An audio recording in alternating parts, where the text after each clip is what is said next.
係咁網友嗱，呢條片啊，點解引發我講呢？就台呢個美國政府嗰啲人出嚟警告國民黨啊，美國施壓國民黨，台灣走去邊度呢？嗱，美國再係咁呢，國民黨呢，美國就反面㗎啦。美國軍委主席韋克爾對台灣在野黨喺立院大幅度削減國防預算感到失望。參議員蘇文批評國民黨點解向中國卑躬屈膝，削弱台灣國防。嗱，呢個係會打擊國民黨。好啦，咩特價嘢呢？呢個我哋講幾樣最好賣嘅嘢先啦。呢個就係呢個 Q10抗氧化，呢個咧係刺激你嘅腺，呢個咧係會有呢個叫 Q10 酶啊。Q10 酶咧係會令到你嗰個身體入邊嗰啲腺粒體增強活躍度，充滿活力嘅。咁啲湯好抵咧，88蚊3包，唔使講，呢個就係好啦。台灣加權指數9號今日收盤去到32,000幾蚊。台灣呢個就係台灣嘅局勢，砰一聲又上咗嚟啊！嗱，我真係我賺股票賺得最多錢咧，就台灣股票呢個係，即係唔計以前嗰啲香港股票啦。呢個就係就因為我早買啊台灣股票，我一嚟台灣就開始買，就買咗5年啦，所以台灣股票就係嗰種平均買入法，結果賺最多錢。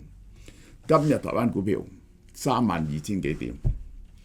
好啦，嗱，早一輪呢個美國係整咗個軍售俾台灣，嗰個未通過，而美國加碼做一個軍售，呢個好緊急㗎啦，去到創紀錄嘅，繼去年創紀錄嘅111億美金，整一筆規模龐大嘅軍售案。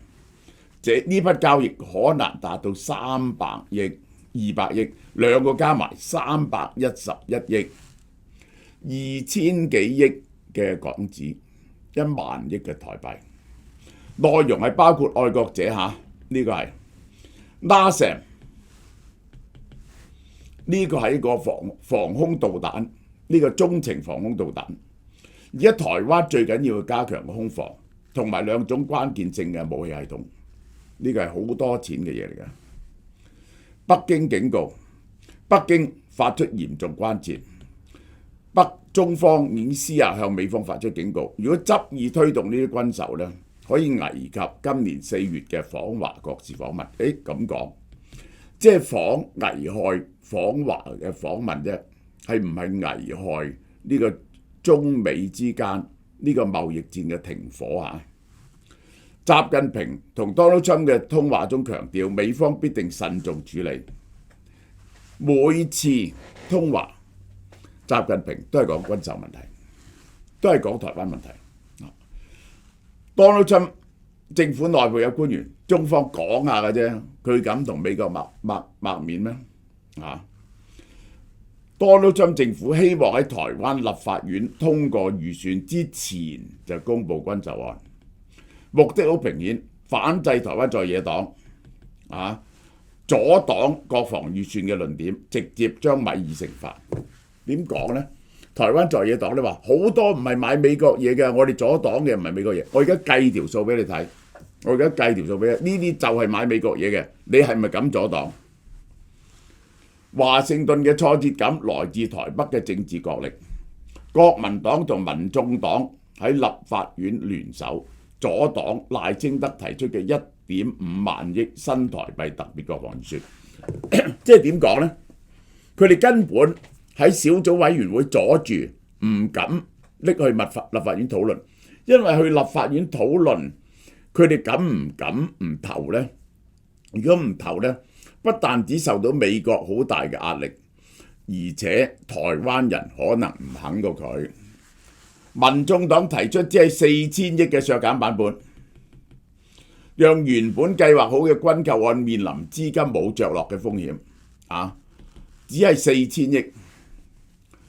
美國參議院外交委員會民主黨首席議員兩邊參眾兩院，對於佢哋卡國防預算深感失望，唔好有黨派分歧。你一定要為台灣嘅自我防衛提供充足嘅資金。蘇利文話：你哋玩緊一個危險嘅遊戲啊！呢個係呢個美方對國民黨同民進黨嘅內心快速消失。即係咧，美國係咪懷疑你哋係通共咧咁樣啊？佢有懷疑某啲人通共，佢就唔係懷疑你成個黨都通共。而家咁樣咧，佢就懷疑你成個黨都通共。民主黨參議員加列戈提出更深切危險。嗱，呢個係影響台灣人嘅。如果美國民眾覺得台灣人唔肯保護自己，我哋就好難要民眾去支持。台灣人唔肯拎錢出嚟，唔肯去打仗，你叫美國人為台灣打仗，呢個係冇可能嘅嚇。而家藍白嘅杯葛行為削弱美國社會支持台灣嘅正當性，呢個係嚇。台灣安保協會嘅副秘書長何程輝，呢個係美方發出嘅極為嚴厲嘅警告。美國係有 AIT 及強大情報網，對台灣內部嘅政治操作了如指掌。如果在野黨繼續以黑箱為藉口阻擋軍購，不但止冇辦法糊弄美國，反而係破壞盟友嘅麻煩製造者。佢哋點呢？佢哋唔敢反對喎，因為知道面臨美國同埋台灣民情咧係贊成加強國防嘅。佢就話因為唔加，佢哋通過咗加呢個軍人人工，行政院唔肯執行，叫呢個賴清德去國會報告關於呢個預算，賴清德冇去，用啲程序性嘅嘢嚟好拖，佢唔敢喺原則上反對軍購。佢哋儘管面臨預算僵局，美國國務院重申對台承諾不變。AIT 發言人尊重台灣民主程序，但係立法院要進行真誠嘅辯論，你唔好揾啲拖嘅藉口出嚟。你拎上去討論咧，你話睇敢唔敢反對？呢句外交辭令背後係對無休止嘅政治杯葛嘅婉轉批評。咁結果呢個國民黨副主席蕭旭岑呢個人係代表馬英九嘅，佢係馬英九嘅發言人嚟嘅。國民黨副主席話：超呢個 AIT 處長啊，谷立言啊，只係比外交部嘅科長大少少嘅。美國國務院即刻一巴刮埋。根據台灣關係法 ，AIT 處長係美國國務卿喺台灣嘅代表，即係大使，等同大使。佢講嘅嘢就代表美國政府，包括對台灣安全議題嘅立場。你唔好話佢係細官講嘅嘢唔算，佢係代表美國政府，佢嘅級別等同大使，而且當然係重要過去好多國家嘅大使啦。嚟台灣係一樣好重要嘅嘢。嗰個人嘅其實個政治級別咧係好高嘅，好啦，結果喺咁嘅情況之下咧，賴清德啊，自從大罷免之後咧，個民望跌得好犀利。美麗島電子報最新嘅國政民調，賴清德嘅聲望顯著反彈，信任度去返46.9，不信任度43.3。賴清德嘅民調再出現黃金交叉喎。嗱，賴清德喺大罷免案之後，佢本來好高嘅，跌咗落嚟咧就係不信任多過信任，一路收復，而家咧上返到46.9對43.3。呢個主要係國民黨同民進黨搞彎咗自己嘅。賴清德總統嘅執政表現，亦都開始似乎又係黃金交叉啦，好可能黃金交叉。隨着總統聲望上升咧，民進黨嘅好感度水漲船高，好感度43.9，單月暴漲5.6，反感度45，反感多少少，但係依成功止跌回升。民眾黨嘅大鑊啦，反感度51，超過一半人反感，支持嘅得30，反對嘅51。國民黨好感34，咦有得比喎。高過民進黨少少，反感49，國民黨係咁啊。嗱，大家睇下呢一個國民黨主席呢個鄭麗文啊，喺2025年10月好感嘅30，唔好感嘅33.2。到咗1月嗰陣時咧，對於佢嘅信任度得28.7，反對嘅對佢唔好咁嘅53.5，佢根本講呢嘢紅統。佢上任之後咧，不停喺度揾人去嬲呢個習近平同佢見面，呢個就係佢一生嘅光環。國民黨34-49，鄭麗文啊，最慘嘅數據來自國民黨主席鄭麗文，因為佢其實係癲婆嚟嘅，亂噏嘢，講啲嘢全部係紅統嚟嘅，信任度28.7，不信任53.7，呢個係呢個對在野黨領袖嘅不信任度高過國民黨本身嘅不信任度。鄭麗文上任3個月以來，負面評價激增20.3，連泛藍選民對佢負面評價都增加14.5，國民黨啲人都頂佢唔蒲嘅。國民黨內部對於領導層嘅路線表現有嚴重嘅信心危機。國民黨入邊有2派嘅，有一派係紅統派，佢係紅統派；另一派咧叫中華民國派。其實咧，佢哋只不過係認為咧，佢哋嬲民進黨。同埋咧就係佢哋都係想親美嘅，只係嬲民進黨嘅啫。咁呢班人咧對於佢呢個立場咧係好討厭嘅。綜合嚟講，民調反映台灣社會對無腦杯葛嘅反感。呢個講國防案，藍白陣營喺立法院對國防預算嘅持續阻擋，激嬲咗美國盟友，台灣民眾都感覺不安。台灣賴清德嘅民調回升，證明咗強化國防、聯美抗中依然係台灣社會嘅主流。呢個台灣主流係唔接受中國統一嘅。好啦，大家國民黨點解失分呢？呢個另一單嘢，佢哋整咗個陳彭巡出嚟，中常會迎接一個爭議人物，台灣嘅中常會即係最高權力陳彭巡，佢係陸配嚟嘅。喺四川出世，喺雲南做台商，佢依然持有中華人民共和國國籍。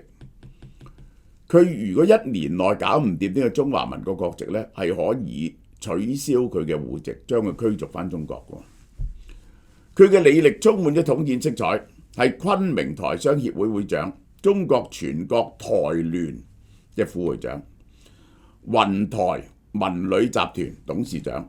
我係雲南人，雲台一家人。佢嘅政治立場毫不掩飾啊！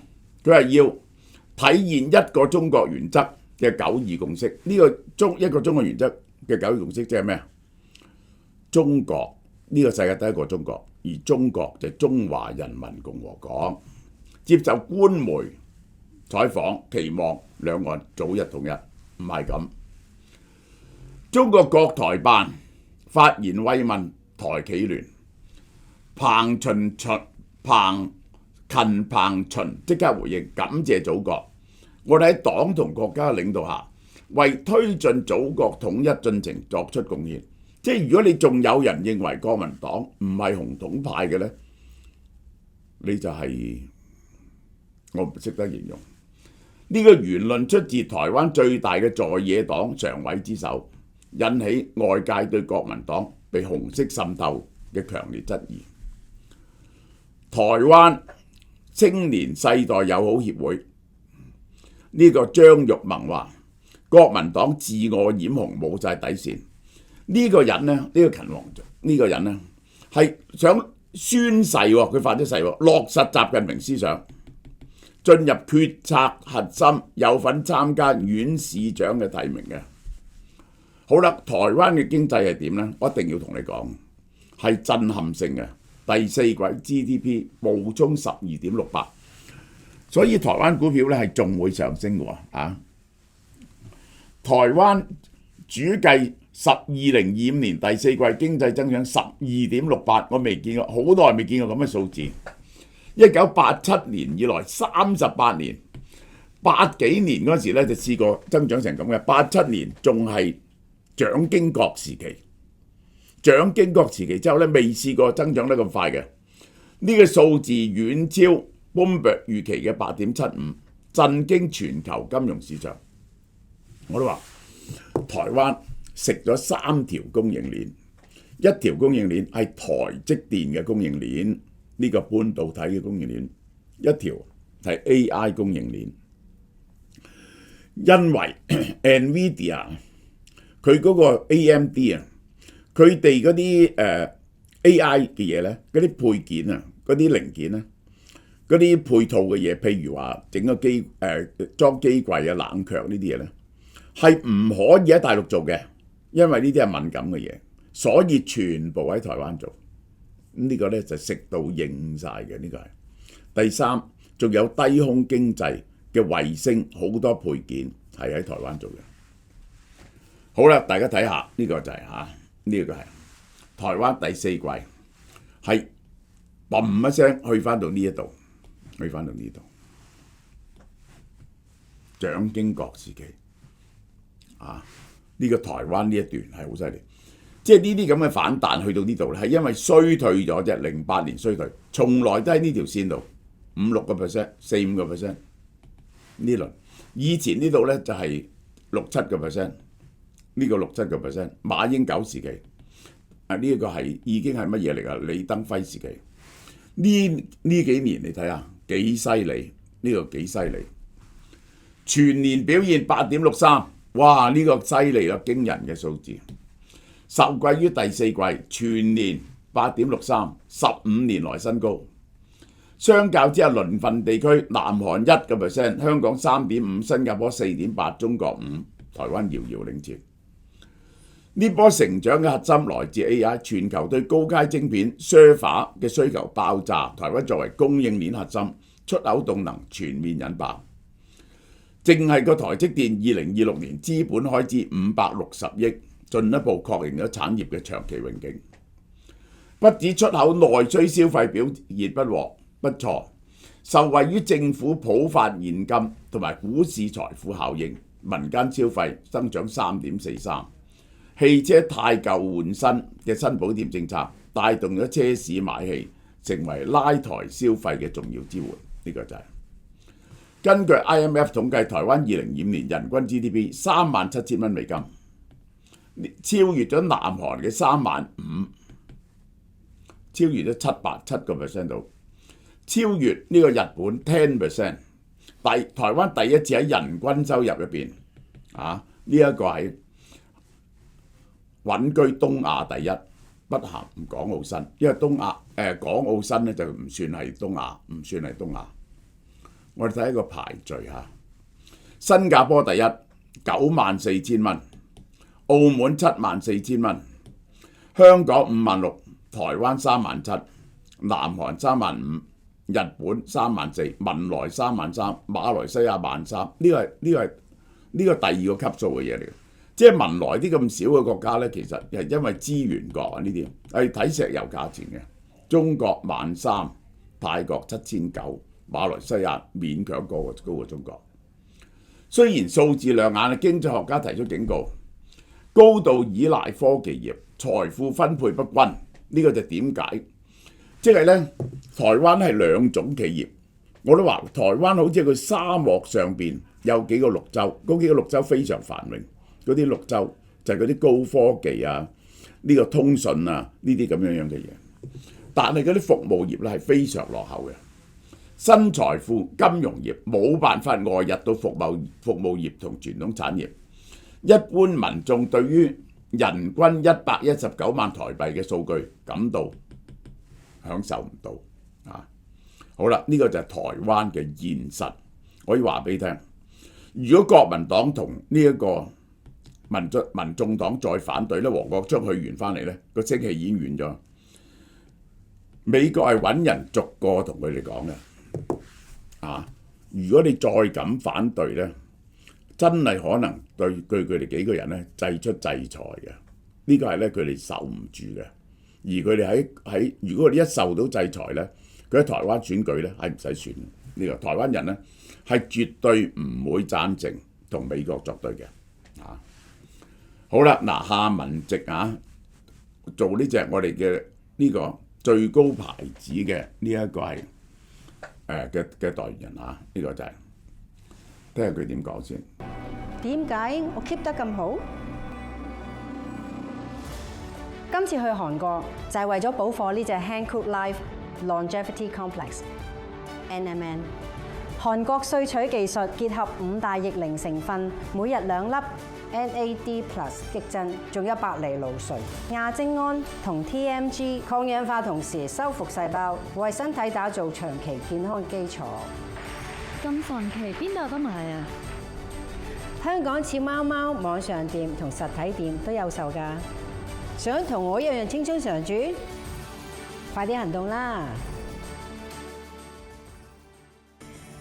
好啦，嗱，呢個如果你買食 NMN 咧，你要求佢勁嘅咧，同個配方好嘅咧，沒有之一，香港第一。呢個係 Rolls-Royce 級嘅，大家睇下，每日食450 mg 嘅 NMN， 50 mg 嘅 TMG， 呢個改善血液嘅，白藜蘆醇100 mg， 好足夠嘅份量。比以前嗰隻57600咧係 double 咗，呢隻咧係加咗50 mg， 我哋認真考慮過，加咗亞精胺同維他命 C， 等你更加好吸收嘅。我哋研究呢個衰老咧係4個 factor 嘅啫，一個叫端粒體 ，NMN 咧就專係對付端粒體嘅。呢個研究係嗰個Sinclair Professor， 呢個 Sinclair 發明嘅，呢個原理係佢喺哈佛嘅博士嘅教授嚟㗎。有學術論文證明 NMN 加埋白藜蘆醇加埋亞精胺咧係黃金鐵三角。呢個白藜蘆醇咧係幫助你嘅細胞自噬，食咗你啲壞嘅細胞，唔會俾啲壞嘅細胞連累你。然後 NMN 加埋亞精胺係會提升你嘅粒線體、你嘅活力嘅，呢個係啊。好啦，呢個係沒有之一，最豪華嘅 NMN。而家賣第2盒咧，1316蚊一盒啫，食2個月，一個月650蚊啫，最名貴嘅補品，你應該賣俾你嘅老豆老母食。如果你自己唔係自己食，就40歲以上可以食。而家呢係過年前咧，我氹大家高興，就送盒臘腸俾大家，258蚊。嗱，歲晚大減價嚇，由16號起。呢啲咧係好受歡迎嘅嘢，都要減價，係等大家開心下嘅啫。第一，韓國 Soylab 個脫髮系列，用2個禮拜之後咧，有效減少脫髮71%，減少60%嘅頭皮皮碎，減少83% 頭皮嘅氣味。仲有洗頭水，原價而家係幾錢呢？270蚊，減到198蚊。等大家開心下嘅啫，真係好好賣，本來已經係嗰個黑豆嘅頭皮精華咧，40 ml 原價225蚊，減到168蚊。好啦，雅烏樂Oral 光彩護乳髮第3代日本製造，呢個大家已經係日日買，好受歡迎。過年一定要大家開心下。9種植物萃取物。佢用銀離子配方加強咗感光嚇，而家冇太陽都得，普通燈光可以做到染髮。今次保護埋頭皮同埋頭髮，一支原價415，今次減到288。1月16至2月16，網上及門市有售。提大家嚟門市買嘢呢，仲可以憑1張發票加38蚊。買美國 No.1 鹽焗開心果1磅裝，唔使去街度買，38蚊，個 quality 贏晒街度，呢啲係蝕本賣俾大家嘅，數量有限，售完即止嚇。